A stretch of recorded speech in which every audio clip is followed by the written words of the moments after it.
नमस्कार दोस्तों, मैं हूं वंदना भारती और आप देख रहे हैं कमोडिटी इनसाइट्स। आज है 23 अप्रैल। ये है मॉर्निंग एडिशन में आज के दिन में खास बात ये है कि क्रूड जो है वो धीरे धीरे थोड़ा सा इंच अप होता हुआ दिख रहा है। लेकिन अगर गोल्ड सिल्वर की बात करें, वो एक रेंज में स्टक है और काफी ज्यादा यहाँ पे मामला जो है थोड़ा सा सीरियस होता हुआ नजर आ रहा है। अब यहाँ पे पेंटागन का कहना है कि ईरान ने वहां पे इतने लैंड माइंस बिछाए हैं कि शायद उसको क्लियर करने में 6 महीने का वक्त जो है वो लग सकता है। तो यहाँ पे क्रूड का जो आवाजाही है इतना आसान नहीं है शिपमेंट्स का, ये एक बड़ी बात है। दूसरी चीज है कि मलावी ने यहाँ पे गोल्ड को सेल करा है अपने सेंट्रल रिजर्व से, क्योंकि वहां पे उनको जरूरत है पैसों की, लिक्विडिटी की, और फ्यूल बिल को पेमेंट करने के लिए उन्हें गोल्ड को सेल करना पड़ रहा है। तो ये क्राइसिस सिचुएशंस है जो कि यहाँ पे डीप होता हुआ नजर आ रहा है। यहाँ पे आप देखेंगे तो आज के दिन में डॉलर इंडेक्स भी जो है वो बहुत ज्यादा यहाँ पे मतलब बढ़ा हुआ नहीं है, ऊपर की तरफ से एक प्रेशर आता हुआ दिख रहा है। जबकि अगर आप गोल्ड की बात करेंगे तो गोल्ड यहाँ पे मतलब पोजीशंस को होल्ड किए हुए हैं, लेकिन बिल्कुल ही रेंज में, इतने टाइट रेंज में गोल्ड होता नहीं है। एक कम से कम ट्रेंडी मार्केट होती है। अगर आज के दिन का अगर आप देखेंगे तो लो ऑलरेडी 4710 का लो लग चुका है, यानी कि धीरे धीरे हम इस वाले बैंड में आ रहे हैं 4684 वाला। इसलिए कोई भी बाइंग अभी एडवाइजेबल नहीं रहेगी जब तक कि कल का हाई ब्रेक न करे। और कल का हाई था यहाँ पे फिलहाल फिलहाल कल का हाई था 4790 के करीब था। कोई भी ट्रेंड तोड़ना मतलब अभी फिलहाल लोअर साइड में 4678 वाला रेंज जो है वो एक बार आने के चांसेस है। तो थोड़ा सा करेक्शन पार्ट जो है अभी बाकी है गोल्ड में, इस बात को लेके चलिएगा। हमारी मार्केट ने कल एक क्लोजिंग दी थी, थोड़ा सा हाफ मार्जिनल एक अपसाइड क्लोजिंग थी, लेकिन हम भी आउट ऑफ वुड्स नहीं है। अगर आप देखेंगे तो चार्ट पे भी एक पैटर्न थोड़ा सा करेक्शन वाला ही बनेगा। 1,51,700 ये एक जोन लग रहा है आते हुए। तो 800-900 पॉइंट आज हो सकता है कि हम गोल्ड में गवाए।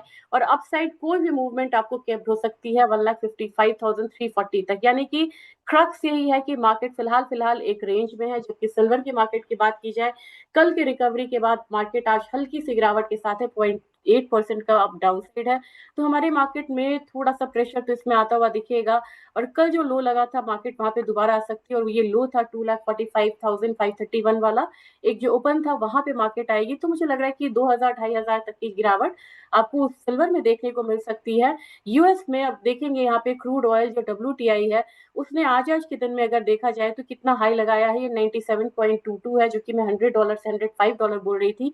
अगेन $100 की तरफ जाने की ये कोशिश कर रही है कमोडिटी। और 8723 का कल की क्लोजिंग थी, आज 8995 यानी 9000 की तरफ बढ़ता हुआ क्रूड दिखेगा। तो क्लियरली क्रूड में एक अपसाइड साइन है आज के दिन के लिए। एनजी में भी मुझे लग रहा है भले ही अभी रेंज में है, लेकिन एनजी जो है एक अपसाइड मूवमेंट लेता हुआ 261 तक जा सकता है। तो एनर्जी काउंटर की दोनों ही कमोडिटी एक बाय साइड में दिखा रही है। जबकि अगर एल्यूमिनियम की बात की जाए, एल्यूमिनियम में 380 382 का टारगेट जो है वो आपको रहना चाहिए अपसाइड में, क्योंकि एल्यूमिनियम में देखेंगे तो काफी ज्यादा स्कैरसिटी है।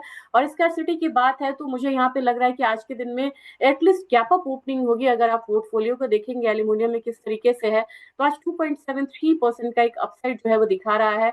तभी मैंने एक बोला था कि 380 से 382 वाला जोन जो है वो एल्यूमिनियम में आ सकता है।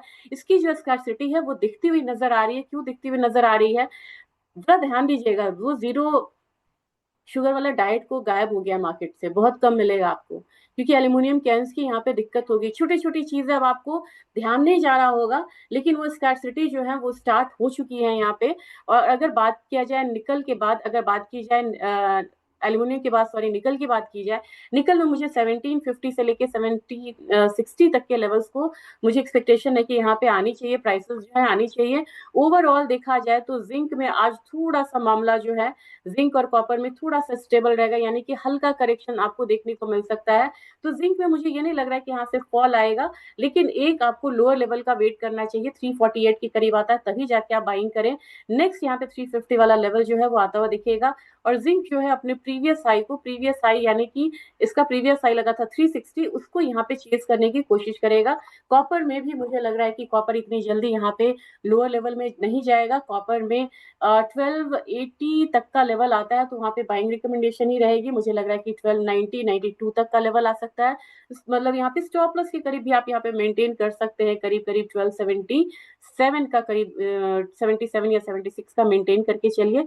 और आज के दिन अगर बात करें कि डेटा क्या है, तो डेटा पे आपको ध्यान में रखना होगा, क्योंकि आज आपको हो चुका है थर्सडे, और थर्सडे को अगर आप देखेंगे तो आपको डेटा होता है इनिशियल जॉबलेस क्लेम, हर वीक में यहाँ पे आता है, काफी इंपॉर्टेंट डेटा होता है हमारे लिए वो।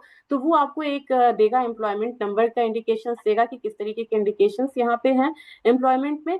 और उसके बाद हम देखते हैं कि किस तरीके की मूवमेंट दिखाती है ग्लोबल सर्विसेज पीएमआई, क्योंकि वो भी यहाँ पे इम्प्रूव होकर आने की उम्मीद है। क्योंकि अगर ग्लोबल फैक्चरिंग मैन्युफैक्चरिंग पीएमआई हम यहाँ पे देखेंगे, ये सर्विसेज पीएमआई है, ये मैन्युफैक्चरिंग पीएमआई है, दोनों ही यहाँ पे बढ़िया बेहतर होकर आने की उम्मीद है, जबकि इनिशियल जॉबलेस क्लेम पे ज्यादा लोग आएंगे। तो सर्विसेज पीएमआई, मैन्युफैक्चरिंग पीएमआई बेहतर डेटा आने की उम्मीद है, जो कि 7:15 में है। 6 बजे इनिशियल जॉबलेस क्लेम है, जो कि थोड़ा सा निगेटिव है। मुझे लग रहा है कि ओवरऑल यहाँ पे आप ये भी नहीं कह सकते हैं गोल्ड और सिल्वर में कि बिल्कुल डाउनसाइड मूवमेंट बन रहा है, और ये भी नहीं है कि बहुत अपसाइड मूवमेंट है, बिल्कुल रेंज में यहाँ पे स्टक है। तो अगेन 1,55,200 के लेवल ब्रेक होने पर ही गोल्ड में बड़ा डाउन अपसाइड आएगा। और सिल्वर की बात की जाए तो आपको वो लेवल पता है 2,56,600 वाला, उस लेवल का जरूर वेट करिएगा, कोई हड़बड़ी नहीं रखिएगा ट्रेड करने का, जंप नहीं करना है, क्लियर सिग्नल पे ही मतलब बैठिए। और नहीं आपको क्लियर सिग्नल मिल रहा है तो कैश इज द किंग, आपको पता है। Thank you.